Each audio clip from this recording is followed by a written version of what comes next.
Shalom, selamat pagi Bapak Ibu Saudara yang dikasihi Tuhan. Bagaimana kabarnya pada pagi hari ini? Saya yakin dan percaya Bapak Ibu Saudara dalam keadaan yang sehat, penuh sukacita dan juga diberkati Tuhan. Sebentar kita akan mengikuti ibadah online Gereja GPDI Maranatha Malang. Dan saya mengajak Bapak Ibu Saudara dimanapun berada untuk beribadah secara online pada pagi hari ini, untuk ikut bersama-sama bertepuk tangan, memuji Tuhan, mengangkat tangan, kita menyembah Tuhan, dan juga jangan lupa untuk menyiapkan Alkitab, buku catatan, dan alat tulis untuk mencatat firman Tuhan yang sebentar akan disampaikan. Sebelum kita beribadah secara online pada pagi hari ini, mari saya ajak kita untuk fokus dan membuka hati dan pikiran kita untuk menyembah dan memuji Tuhan serta menerima berkat dari firman Tuhan. Mari kita berdoa bersama-sama. Terima kasih Tuhan untuk pagi hari ini Engkau telah memberikan kami semua kesempatan dan juga kesehatan untuk bisa beribadah secara online Tuhan. Kiranya Engkau menolong ibadah ini Tuhan dari awal, pertengahan sampai akhirnya nanti boleh berjalan dengan lancar. Tuhan juga mengurapi setiap hati kami dengan kuasa Roh Kudus-Mu, sehingga apa yang Tuhan sampaikan kepada kami pada pagi hari ini dapat menjadi berkat Tuhan dan juga dapat kami lakukan dalam kehidupan kami sehari-hari menjadi berkat bagi semua orang. Terima kasih Tuhan, hanya di dalam nama Tuhan Yesus Kristus kami siap untuk beribadah. Haleluya, amin. Selamat beribadah, Tuhan Yesus memberkati. Haleluya. Mari jemaat Tuhan, kita bangkit berdiri, kita mulai ibadah online tanggal 25 Oktober 2020. Haleluya.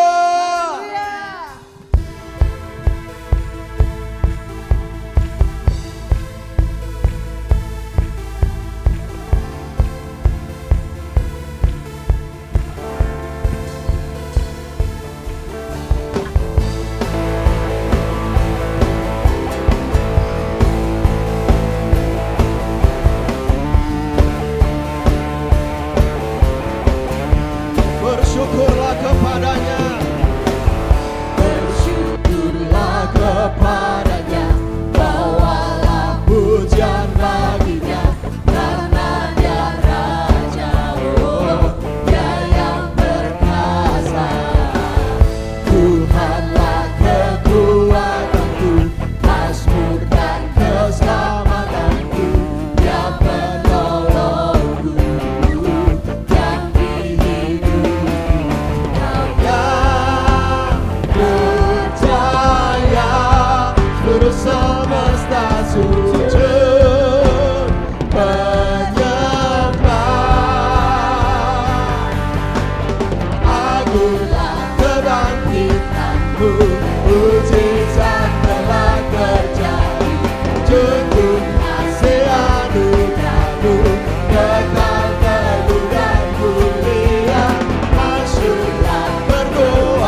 teguh dan mulia, kasih-Lah perbuatanmu, Kau penyelamat hidupku. Kasih-Mu tiada tara, berkata Kau Tuhan Rajaku. Amin. Kau Rajaku Tuhan.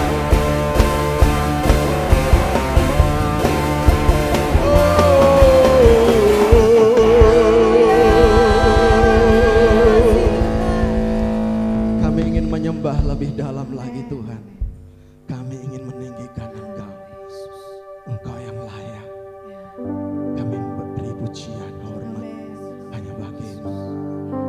Ujilah kami Tuhan. Cobalah kami Tuhan. Tahuilah hati dan pikiran kami. Kami ingin hanya memuji dan menyembah, mengagungkan Engkau di atas semuanya. Haleluya.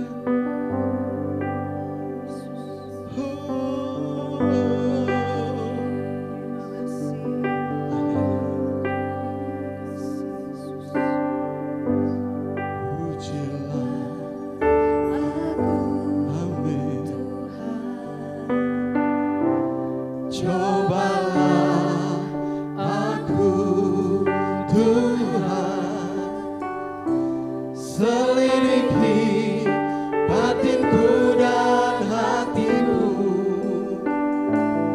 mataku tertuju padamu. Aku cinta padamu Tuhan. Amin. Aku rindu hadirat-Mu Tuhan. Aku ingin selalu dekat padamu, menikmati kehadiran-Mu. Ku nyanyi Hosana bagi Rajaku yang duduk di tahta. Aku muliakan dan ku agungkan, Kau layak disembah.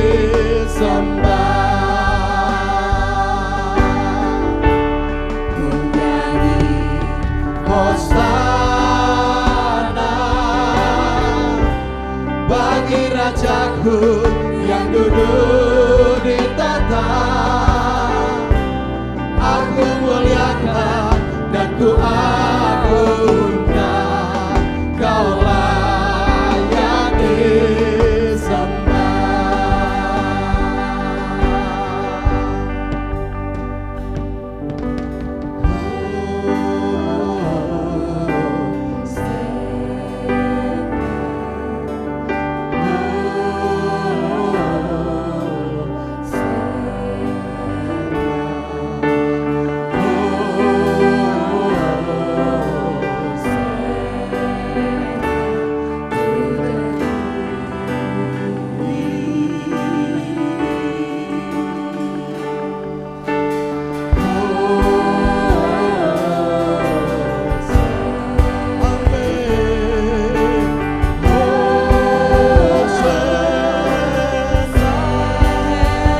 yang duduk di tahta. Aku muliakan, aku agungkan, Kau layak disembah. Ku agungkan, ku agungkan. Amin, amin, amin. Yesus Raja yang berkuasa dan layak disembah. Ku agungkan, ku agungkan. Yesus Raja, amin, yang berkuasa dan layak disembah, dan layak disembah. Amin, Kau yang layak disembah,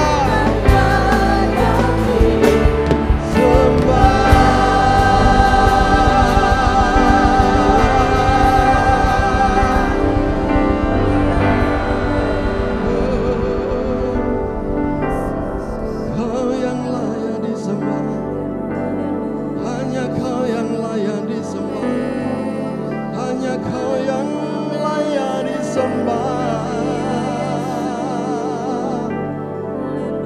Nama Yesus yang layak disembah,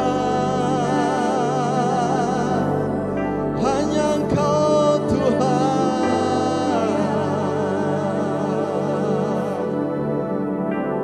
Ajaib mulia namamu,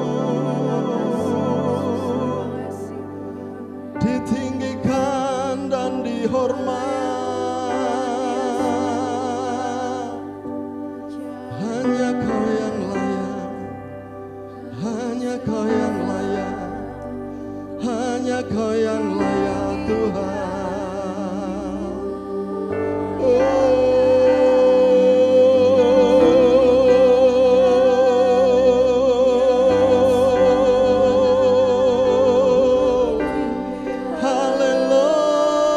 Haleluya. Mari sembah Dia, mari puji Dia, mari hormat Dia, karena Dia yang layak, hanya Dia yang layak. Ajaib, ajaib, ajaib Engkau. Kami sembah, kami tinggikan namamu.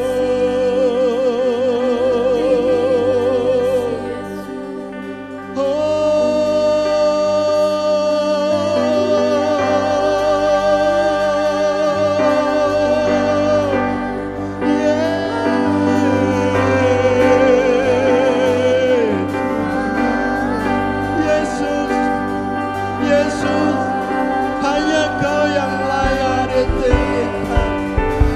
Haleluya.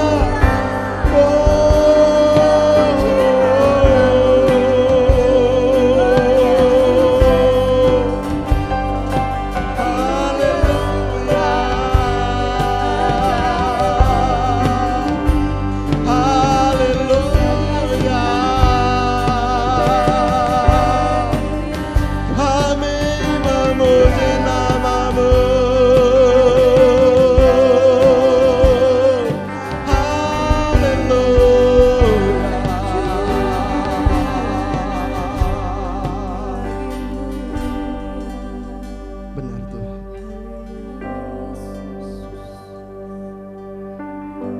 Hanya namamu, nama Yesus yang kami puji, yang kami sembah. Nama Yesus yang memberikan kekuatan, memberikan pengharapan bagi kami, memberikan penghiburan bagi kami, memberikan jalan keluar bagi kami untuk setiap persoalan, untuk setiap masalah, setiap keadaan yang kami alami. Terima kasih Tuhan atas hadirat-Mu bersama kami, atas penyertaan-Mu bersama kami. Terima kasih Tuhan. Dan pada pagi hari ini kami rindu mendengarkan firman-Mu. Kami rindu diperbaharui oleh firman-Mu. Firman-Mu adalah makanan bagi rohani kami, memberikan kekuatan bagi kami, kesegaran bagi kami. Terima kasih Tuhan. Kami siap mendengarkan firman-Mu. Kami berdoa hanya di dalam nama Tuhan Yesus Kristus saja. Dan yang percaya berkata, amin. Amin. Selamat pagi saudara yang dikasihi Tuhan. Kita bersyukur pagi hari ini bertemu lagi di dalam ibadah online. Dan sebelum kita mendengarkan firman utama, kita akan merenungkan 1-2 ayat untuk persembahan pagi hari ini. Dengan tema persembahan yang bernilai mendatangkan berkat yang berkualitas bagi kita. Dalam Maleakhi 1 ayat 8 dikatakan bahwa apabila kamu membawa seekor binatang buta untuk dipersembahkan, tidakkah itu jahat? Apabila kamu membawa binatang yang timpang dan sakit, tidakkah itu jahat? Cobalah menyampaikannya kepada bupatimu, apakah ia berkenan kepadamu, apalagi menyambut engkau dengan baik. Firman Tuhan semesta alam. Kita memperoleh barang yang berkualitas yang bagus adalah keinginan secara universal dan semua orang. Dan menginginkan sesuatu yang baik itu adalah keinginan kita. Semua orang menginginkannya dan Tuhan pun adalah sesuatu yang sangat paham tentang pentingnya kualitas atau nilai. Makanya di dalam Maleakhi memeriksa persembahan yang dibawa jemaat kepada Tuhan. Hal ini terjadi beberapa kali di dalam Alkitab. Bahkan Yesus meneliti apa yang dibawa orang pada waktu mereka memberi di bait suci. Dia memberikan pengajaran dari apa yang dilihatnya. Dalam Kisah Para Rasul pasal 5, Petrus bertanya kepada jemaat, sepasang suami istri bertindak seolah-olah mereka telah memberikan 100%, walaupun pada kenyataannya hal tersebut tidak merasa melakukannya. Mereka telah sepakat bahwa mereka hanya akan memberikan sebagian saja, tetapi memberi kepada Rasul bahwa mereka memberi semua. Ketika Petrus bertanya, apakah mereka memberi semuanya? Mereka berusaha memperdaya hamba Tuhan ini, akan tetapi Roh Kudus memberitahu Petrus penipuan tersebut. Petrus mengatakan bahwa keduanya sudah membohongi Tuhan. Keduanya jatuh dan meninggal di hadapan Tuhan. Saudara-saudara yang dikasihi Tuhan, Tuhan tidak melihat seberapa besar yang kita bawa, yang kita berikan dalam persembahan ibadah. Tetapi Tuhan ingin kita memberikan sesuatu yang tulus, yang baik. Ya. Ada jemaat yang punya anak pinter-pinter, pandai, bintang kelas semua, tapi ada satu yang kurang. Dan orang tua ini mengambil keputusan lebih baik dia sekolah Alkitab saja melayani Tuhan. Yang baik semua kuliah, tetapi yang kurang baik untuk Tuhan. Sebenarnya secara manusia, kita tahu mana yang berkualitas, mana yang bernilai. Apalagi Tuhan. Di dalam Maleakhi 1 ayat 13, kamu berkata, lihat alangkah susah payahnya dan kamu menyusahkan aku, firman Tuhan semesta alam.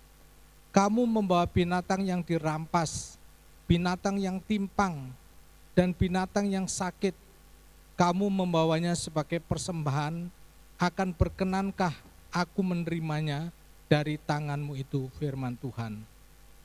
Jadi di dalam kitab Maleakhi, para penyembah membawa persembahan yang tidak bisa diterima oleh Tuhan. Persembahan yang mereka bawa adalah hal-hal yang mau mereka singkirkan atau barang-barang yang tidak mereka butuhkan lagi. Barang-barang yang tidak digunakan lagi. Tidak ada biaya yang mereka perlu keluarkan bagi pemberian mereka. Orang-orang membawa barang-barang yang sudah tidak berfungsi lagi ke gereja untuk melihat kalau gereja bisa memanfaatkannya.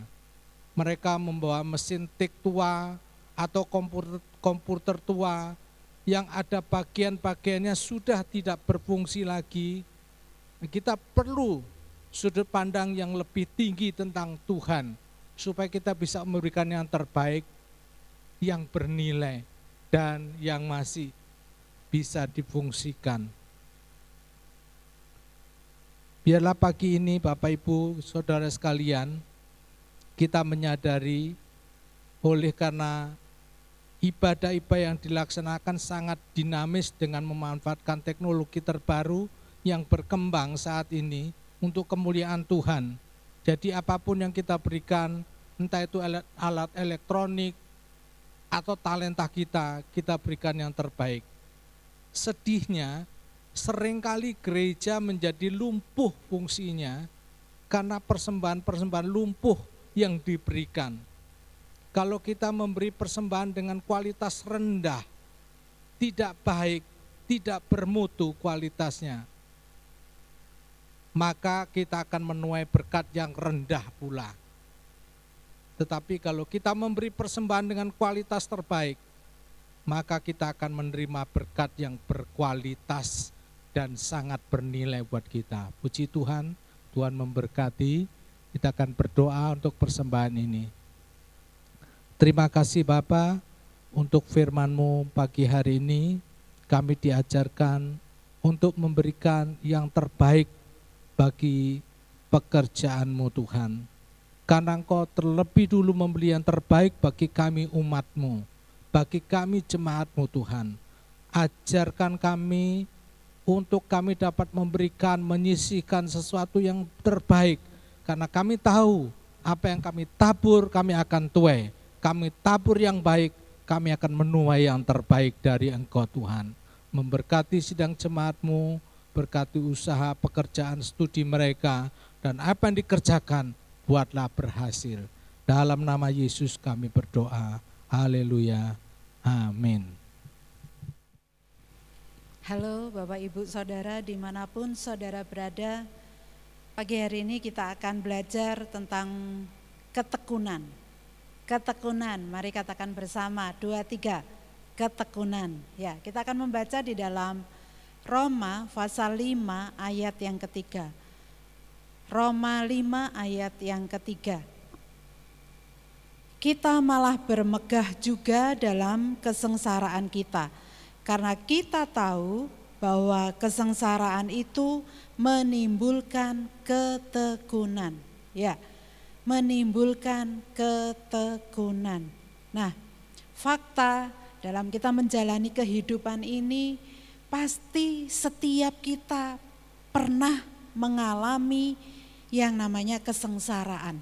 Ya, bahkan setiap pahlawan yang ditulis di dalam Alkitab, mereka pun juga pernah mengalami kesengsaraan.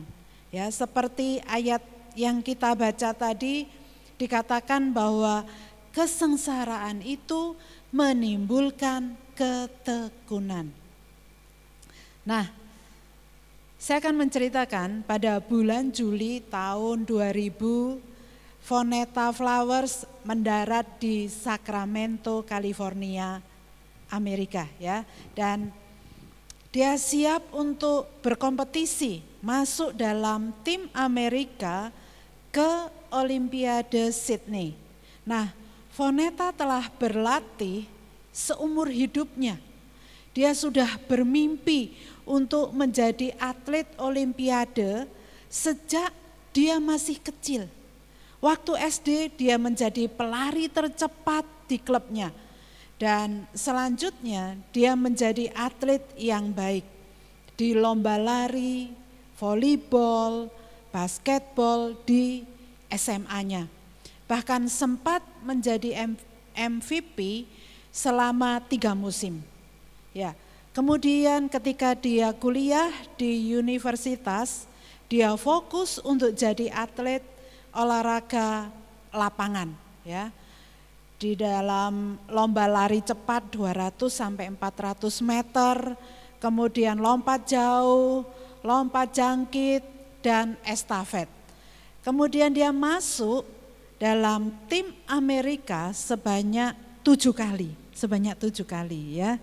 Dan di usia 26 tahun, Vonetta sudah termasuk atlet elit dan dia ingin masuk dalam tim Olimpiade di Sydney. Nah, sebenarnya tahun 1996 waktu dia masih berusia 22 tahun, dia pernah mencoba untuk masuk tim lari 100 meter dan lompat jauh, tetapi gagal. Dan hal itu merupakan percobaan yang sangat berat buat dia. Tetapi dia sudah bermimpi untuk jadi atlet Olimpiade sejak dia masih berusia 9 tahun. Jadi dia berlatih keras lagi selama 4 tahun dan kemudian dia juga menunda untuk berkeluarga dan mencoba sekali lagi. Dia sadar bahwa kesempatannya untuk jadi atlet Olimpiade itu enggak banyak lagi. Jadi dia berlatih keras, dia angkat beban, dia makan secara benar dan menjaga mental untuk tetap tangguh. Dan walaupun dia punya harapan besar terutama untuk masuk dalam tim Olimpiade, dia berusaha keras dan punya talenta yang bagus, tapi dia gagal mengikuti Olimpiade 2000. Ya, latihan selama 17 tahun berakhir dengan kegagalan. Dan impiannya untuk jadi atlet Olimpiade jadi berantakan. Tapi satu yang aneh terjadi waktu dia ada di Sacramento. Nah, suaminya Johnny itu melihat selebaran lowongan untuk jadi atlet bobsled ya atau gerobak salju.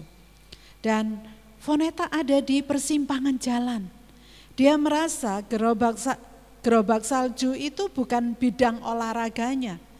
Kalaupun dia lolos seleksi, berarti dia harus mulai dari nol.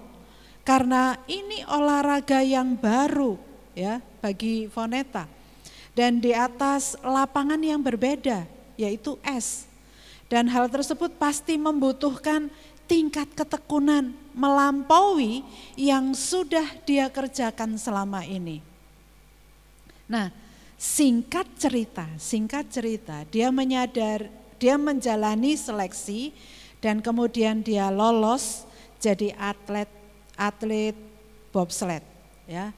Bahkan akhirnya timnya bisa ikut Olimpiade, tapi bukan Olimpiade musim panas seperti impiannya selama ini, tapi dia mengikuti Olimpiade musim dingin. Dan di tahun 2002, ketekunannya membuahkan hasil melampaui impiannya yang terliar selama ini. Ya, Vonetta dan rekannya, Jill Bacon namanya, dia memenangkan medali emas. Wow, dari hal ini membuat Vonetta menjadi wanita African American yang pertama yang memenangkan Olimpiade musim dingin. Ya, nah sekarang kita kembali ke Alkitab. Alkitab dalam Amsal 24 ayat 16 dikatakan, sebab 7 kali orang benar jatuh, namun ia bangun kembali, tetapi orang fasik akan roboh dalam bencana. Ya. Nomor satu yang kita pelajari adalah ketekunan berarti kita berhasil karena kita memutuskan, bukan karena ditakdirkan. Ya, mari kita baca poin yang pertama ini bersama-sama. 2, 3. Ketekunan berarti kita berhasil karena kita memutuskan, bukan karena ditakdirkan. Ya, ada seorang yang bernama Vince Lombardi, dia pelatih Green Bay Packers. Dia mengatakan bedanya orang sukses dan tidak bukan karena beda kekuatan, pengetahuan, tetapi karena beda determinasi. Orang-orang yang berhasil biasanya bukan orang yang duduk-duduk saja karena mereka berpikir bahwa mereka layak mendapatkannya. Tetapi mereka terus maju dengan tekun karena mereka memutuskan untuk berhasil. Nah, mungkin ada orang yang berpikir bahwa orang bisa sukses semata-mata karena talentanya yang begitu luar biasa sehingga dia ditakdirkan untuk sukses. Tapi sebenarnya bukan seperti itu. Yang membuat orang berhasil adalah karena ketekunannya, tekun. Keberhasilan bukan takdir, tapi karena determinasi atau keputusannya untuk berhasil. Saya ulangi, keberhasilan bukan takdir, tapi karena determinasi atau keputusannya untuk berhasil. Nah, Rasul Paulus menuliskan di dalam Roma 5 ayat 3 sampai 5. Saya bacakan untuk saudara. Demikian juga kita dapat bersuka cita pada waktu kita mengalami kesulitan dan cobaan. Sebab kita tahu hal itu baik bagi kita, karena menolong kita belajar bersabar. Dan kesabaran menghasilkan suatu watak yang kuat dalam diri kita, serta menolong kita supaya senantiasa lebih mempercayai Allah setiap kali kita bersabar, sampai akhirnya pengharapan dan iman kita menjadi kuat dan teguh. Ayat 5, kalau sudah begitu, apapun yang terjadi, kita dapat hidup dengan tabah, karena kita tahu bahwa segalanya baik. Kita menyadari betapa besar kasih Allah kepada kita, dan kasih ini kita rasakan dalam segenap diri kita, karena Allah telah memberikan Roh Kudus untuk memenuhi hati kita dengan kasih-Nya. Ya, yang nomor 2, ketekunan dibutuhkan untuk mendapat upah dalam kehidupan ini. Yuk kita baca bersama-sama yang nomor 2, ketekunan dibutuhkan untuk mendapat upah dalam kehidupan ini. Ya, Walt Disney waktu dia mengajukan pinjaman ditolak oleh 301 bank sebelum akhirnya ada satu bank yang mau menerima. Ya, dan pinjaman tersebut memungkinkan dia untuk membangun Disneyland, theme park pertama dan paling terkenal sepanjang sejarah. Thomas Edison pernah mengatakan, banyak orang gagal karena mereka tidak menyadari betapa dekat sebenarnya mereka dengan keberhasilan waktu mereka menyerah. Nah saudara, langkah terakhir dalam sebuah pertandinganlah yang paling menentukan. Langkah terakhir akan menentukan siapa pemenangnya. Dan hal itu menentukan siapa yang akan mendapat rewards. Kalau dalam setiap langkah saudara sudah melangkah secara baik, kecuali satu langkah terakhir sebelum finish, maka hasil akhirnya akan sama seperti saudara tidak pernah melangkah sekalipun. Yang nomor 3, ketekunan menimba kemanisan dalam kesukaran. Yuk kita baca bersama, 2, 3. Ketekunan menimba kemanisan dalam kesukaran. Yakobus pasal 1 ayat 3 katakan, sebab kamu tahu bahwa ujian terhadap imanmu itu menghasilkan ketekunan. Ya. 1 Petrus 1 ayat 6 sampai 7 katakan, bergembiralah akan hal itu, sekalipun sekarang ini kamu seketika harus berduka cita oleh berbagai-bagai pencobaan. Maksud semuanya itu ialah untuk membuktikan kemurnian imanmu yang jauh lebih tinggi nilainya daripada emas yang fana, yang diuji kemurniannya dengan api, sehingga kamu memperoleh puji-pujian dan kemuliaan dan kehormatan pada hari Yesus Kristus menyatakan dirinya. Nah, pencobaan dan tekanan kehidupan ini dan bagaimana cara kita untuk menghadapinya seringkali akan menentukan atau membentuk kehidupan kita. Diperhadapkan dengan kesengsaraan hidup ini, maka sebagian orang itu akan menyerah. Ya, sementara beberapa orang malah bertumbuh menjadi lebih baik. Pertanyaannya, apa rahasia orang-orang yang berhasil ini? Jawabannya adalah mereka tekun, ya, tekun. Nah, mereka menemukan keuntungan pribadi yang bisa mereka timba dalam setiap pencobaan. Dan mereka menemukan bahwa yang terbaik dari kesengsaraan ini adalah apa yang dihasilkan dari masa-masa sukar tersebut. Ada kemanisan yang dihasilkan waktu saudara mengalahkan masa sukar serta menemukan hal-hal baik di dalam prosesnya. Ya, betapapun kecilnya hal tersebut. Nah, menyerah kepada pencobaan akan membuat seseorang kepahitan, bitter, ya. Tetapi tetap tekun melewati pencobaan akan membuat seseorang tampil lebih baik atau better, ya.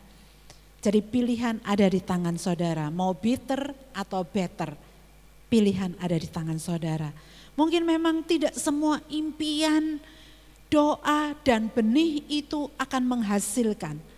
Tetapi ada mimpi, ada doa dan ada benih yang pasti terjadi. Yang nomor 4, ketekunan memiliki efek gabungan dalam hidup.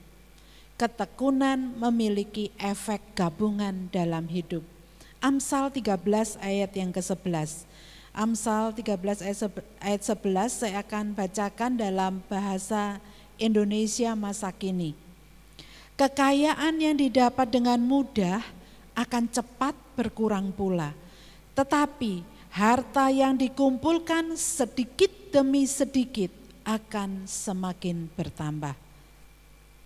Ya, ada kata sedikit demi sedikit, ya. Nah, Napoleon Hill dia pernah mengatakan seperti ini. Setiap orang sukses menemukan bahwa kesuksesan besar terletak tepat di luar titik ketika mereka yakin idenya tidak akan berhasil. Ya. Bagaimana caranya saudara bisa melampaui titik itu? Bagaimana caranya saudara bisa pergi melampaui titik yang saudara percaya sebagai titik batas saudara? Bagaimana caranya saudara menciptakan keberhasilan yang langgeng? Jawabnya adalah lakukan hal yang benar tiap-tiap hari. Tiap-tiap hari, ya.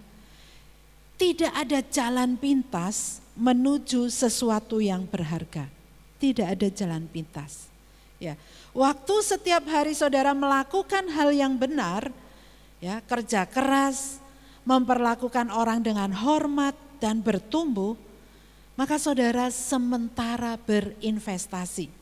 Untuk bisa melakukan hal ini setiap hari, maka diperlukan ketekunan ya, yang tidak kenal lelah.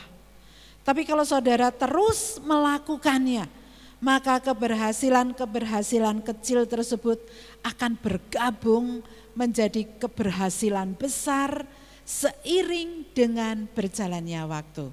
Ya, 1000 mil itu dimulai dengan 1 langkah. Yang nomor 5, ketekunan berarti kita berhenti bukan karena kelelahan, tapi karena tugas sudah selesai. Ya, kita ulangi, ketekunan berarti kita berhenti bukan karena kelelahan, tapi karena tugas sudah selesai. 2 Timotius 4 ayat yang ke-7. Aku telah mengakhiri pertandingan yang baik, aku telah mencapai garis akhir, dan aku telah memelihara iman. Ya, Robert Strauss dia adalah seorang bekas diplomat penerima Presidential Medal of Freedom. Dia mengatakan seperti ini, ya. Sukses itu seperti gulat gorila. Saudara tidak berhenti waktu saudara merasa lelah. Saudara baru berhenti kalau gorilanya lelah. Ya. Nah, begitu juga dengan ketekunan, ya. Waktu saudara segar, bersemangat, energetik, saudara akan berapi-api menjalankan tugas. Bekerja adalah sesuatu yang menyenangkan. Tapi waktu saudara kelelahan, maka saudara butuh ketekunan. Ya. Bagi orang-orang yang berhasil, kelelahan dan kekecewaan itu bukan tanda untuk berhenti. Ya. Mereka menangkapnya sebagai sinyal untuk menimba dari sumber daya yang ada, bergantung pada karakter mereka dan tetap melangkah maju. Nah, Montesquieu pernah mengatakan, seringkali keberhasilan bergantung pada mengetahui berapa lama yang diperlukan untuk bisa berhasil. Nah, waktu kita tidak menghitung harga keberhasilan, kita menghadapi tantangan berdasarkan rasa suka atau tidak suka. Sementara yang dibutuhkan adalah komitmen total. Dan hal itulah yang membuat perbedaan. Ya, jadi ada musuh ketekunan. Nah, Louis Pasteur dia mengatakan bahwa rahasianya bisa mencapai tujuan adalah keuletan. Ketekunan dimulai dengan sikap yang benar, ya, ulet, gigih, dan punya ketahanan.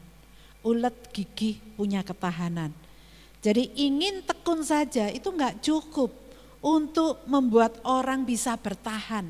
Waktu mereka kelelahan, waktu mereka kecewa. Ketekunan adalah satu sifat yang bisa ditumbuhkan. Ya, saya ulangi, ketekunan adalah satu sifat yang bisa ditumbuhkan. Caranya adalah dengan menghilangkan 4 musuh besar. Yang nomor 1, gaya hidup gampang menyerah. Gaya hidup gampang menyerah. Nah, seorang anak kecil dia dijanjikan es krim kalau dia bisa duduk baik-baik selama menemani kakeknya mengantar barang. Nah, makin lama mereka pergi, makin susah bagi anak itu untuk bisa duduk dengan baik. Ya, dia bertanya, masih berapa lama lagi kek? Udah deket, jawab sang kakek, ya. Tinggal 1 pemberhentian sebelum kita bisa beli es krim. Kek, mungkin aku sudah nggak bisa tahan lagi, kata anak kecil ini, ya. Aku sih bisa duduk baik-baik, tapi nggak bisa terlalu lama. Ya, jadi waktu kita masih kecil dan kita tidak melakukan tugas tertentu, orang bisa memaklumi, orang bisa memahami. Ya, Mereka bisa memperkirakan bahwa anak-anak cenderung suka berganti dari aktivitas yang satu ke aktivitas yang lain. Dari satu ide ke ide yang lain. Tapi kalau saudara dewasa, saudara tidak bisa melakukan hal tersebut lagi. Ya, dan berharap untuk bisa berhasil.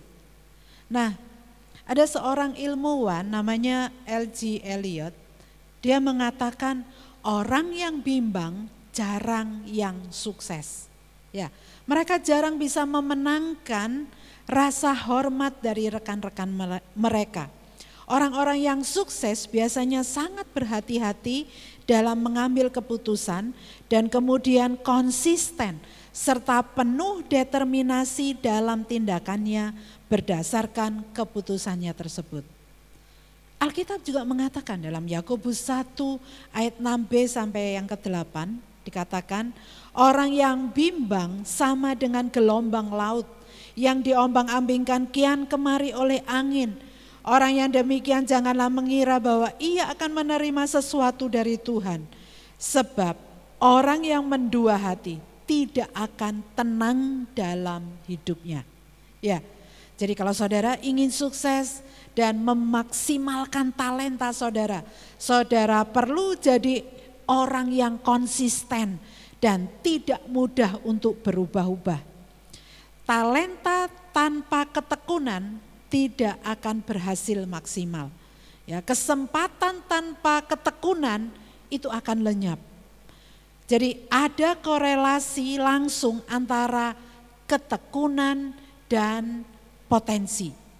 Ketekunan dan potensi itu mempunyai korelasi langsung. Kalau saudara punya kebiasaan gampang menyerah, saudara harus bisa mengalahkannya kalau saudara ingin menjadi orang yang berhasil.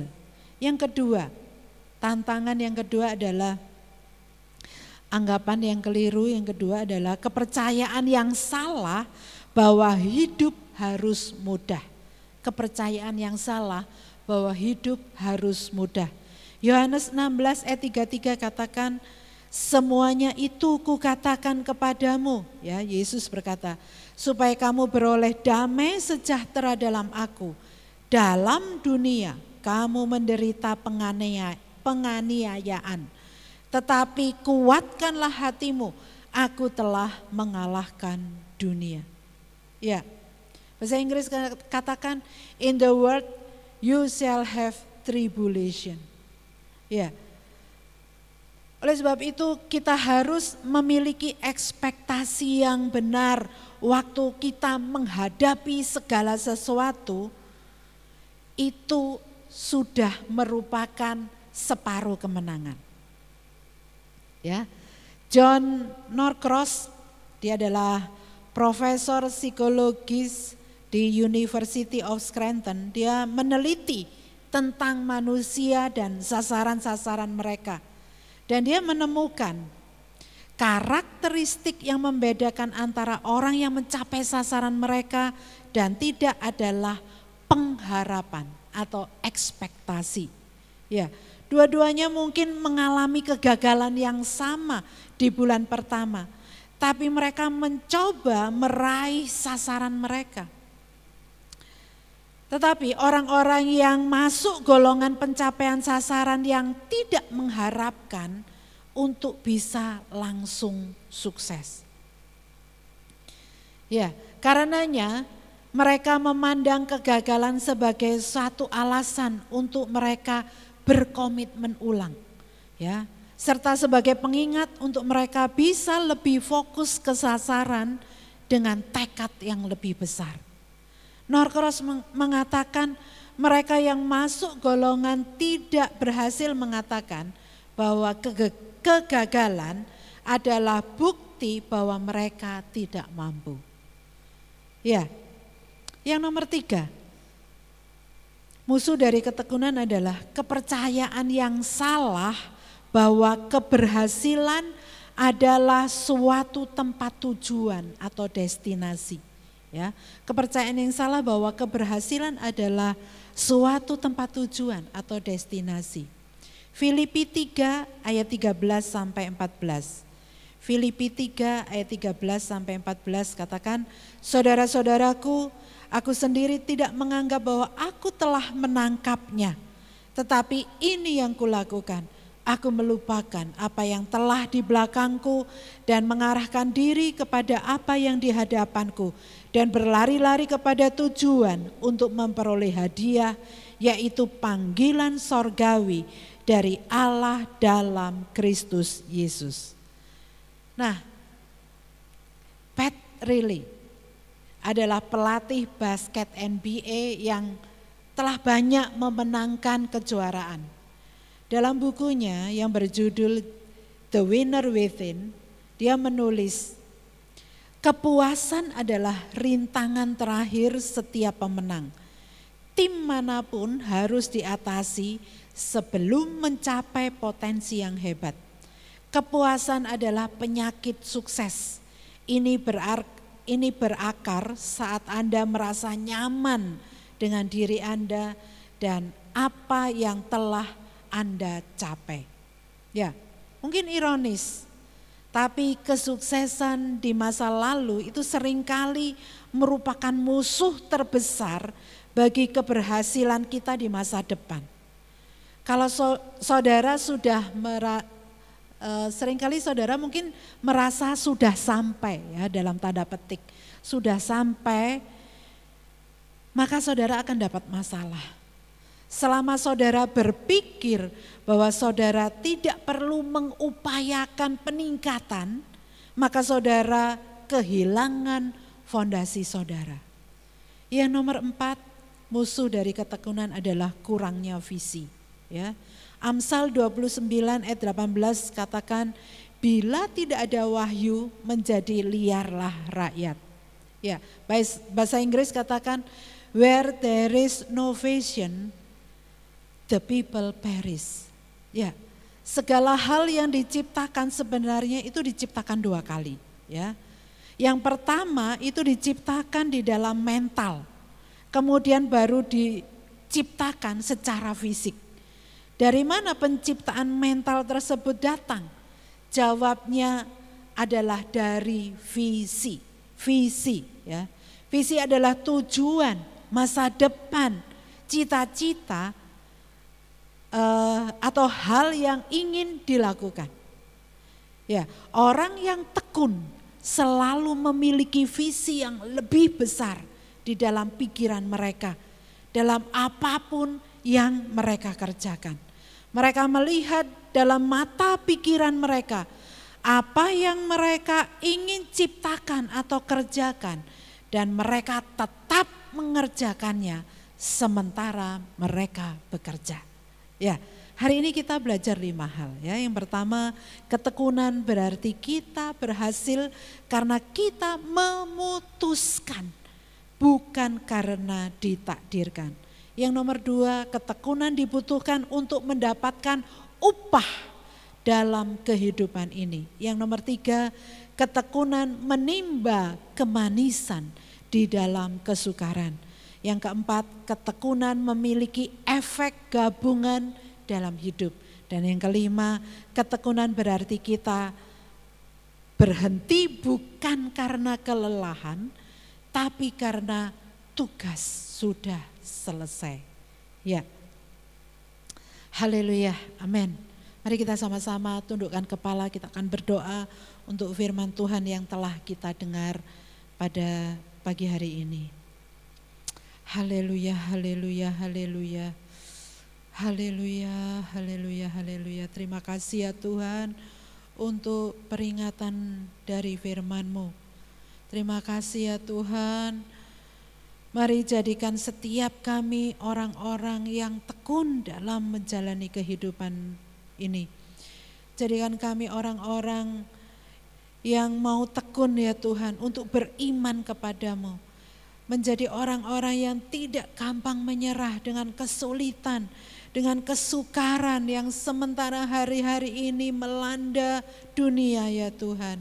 Tetapi biarlah lewat pertolongan-Mu, maka semua impian, doa dan benih itu bisa terjadi dalam kehidupan kami. Mari ya Tuhan, ajarlah kami menjadi orang-orang yang tabah, orang-orang yang sabar, orang-orang yang tekun ya Tuhan, menghadapi apapun yang kami alami hari-hari ini. Biarlah setiap orang yang mendengar firman-Mu pada hari ini bisa bersuka cita dalam setiap keadaan yang dialaminya. Pada waktu mengalami kesulitan dan pencobaan sekalipun, bisa dilewati dengan sukacita karena ada Roh Kudus. Mari ya Tuhan, biarlah setiap pendengar bisa belajar untuk bersabar, sehingga bisa menghasilkan karakter yang kuat dalam diri setiap kami ya Tuhan. Senantiasa mempercayai Allah sampai akhirnya memperoleh pengharapan yang teguh, mempunyai iman yang kuat dan teguh.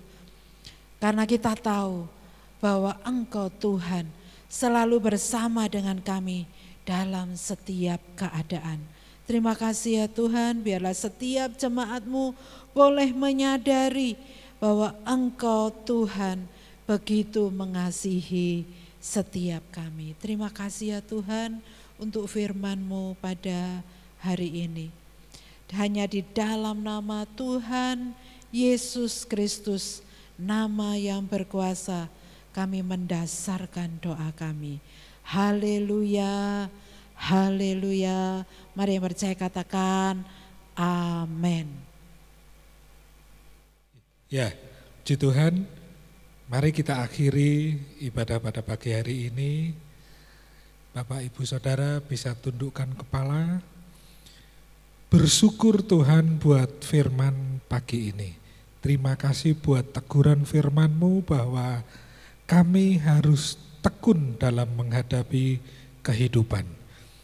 Kami jemaat bersama Tuhan dan mampu menghadapi kehidupan ke depan. Kami percaya firman ini menguatkan iman kami. Terima kasih. Roh Kudus memampukan kami dalam menghadapi kehidupan ke depan. Berdoa bagi jemaat yang mengikuti ibadah online, kalaupun ada yang sakit, susah, mari Tuhan, hamba-Mu berdoa dalam nama Tuhan Yesus Kristus, sembuhkan, beri sukacita Tuhan. Mampukan melewati hari-hari ke depan. Terima kasih. Memberkati pelayan ibadah online, memberkati jemaat Maranatha, berkati usahanya, toko, sekolah, semuanya untuk kemuliaan nama Tuhan. Terima kasih. Terima kasih. Mari kedangkan tangan kita. Saudara yang dikasihi Tuhan, terimalah berkat dari Allah Bapa, kasih karunia Tuhan Yesus Kristus, dan persekutuan Roh Kudus senantiasa menyertai saudara sekalian. Mulai hari ini sampai Maranatha, Tuhan datang kembali. Dalam nama Tuhan Yesus Kristus, mari semua katakan amin. Tuhan memberkati. Haleluya, jemaat sekalian, saya percaya kita semua sudah diberkati oleh firman Tuhan pada pagi hari ini.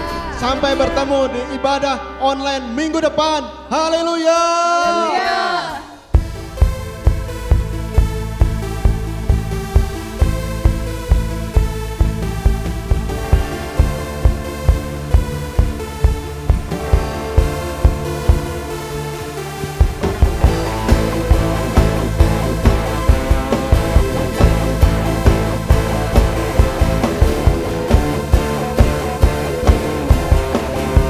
Bersyukurlah, bersyukur.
Bersyukurlah kepadanya.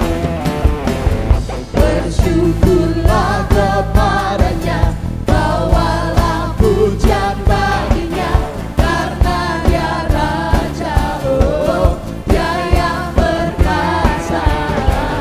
Tuhanlah kekuatanku, mazmur dan keselamatanku, dia penolongku, demi hidupku. Percaya seluruh semesta sujud menyembah. Agunglah kebangkitanmu, mujizat telah terjadi. Junjung kasih anugerahmu, kekal teguh dan mulia. Masyurlah perbuatanmu, Kau penyelamat hidupku. Kasih-Mu tiada tara, berkata ke Tuhan Rajaku. Berkatalah Tuhan.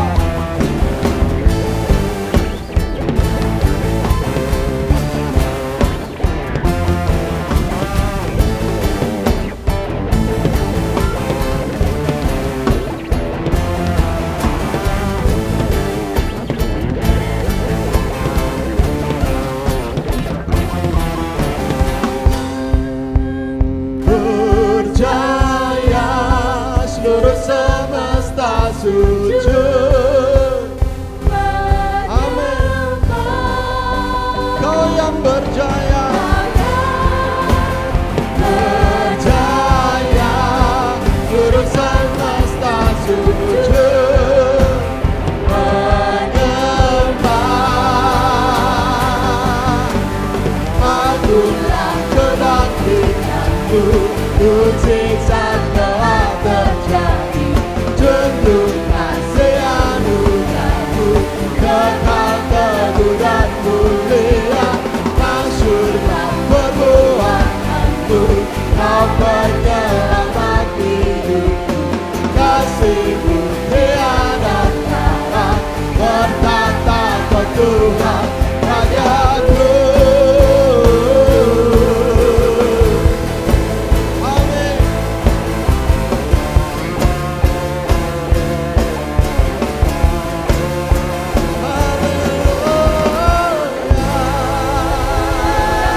Amin, amin, amin.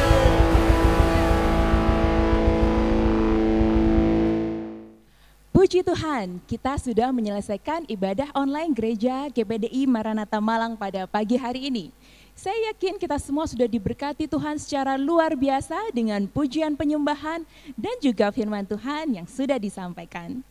Bapak Ibu Saudara, jangan lupa ya untuk subscribe channel YouTube dan juga Facebook Gereja GPDI Maranatha Malang, like videonya dan juga share ke semua sosial media yang Bapak Ibu Saudara miliki, sehingga banyak dari saudara kita juga boleh diberkati secara luar biasa dengan pelayanan gereja kita.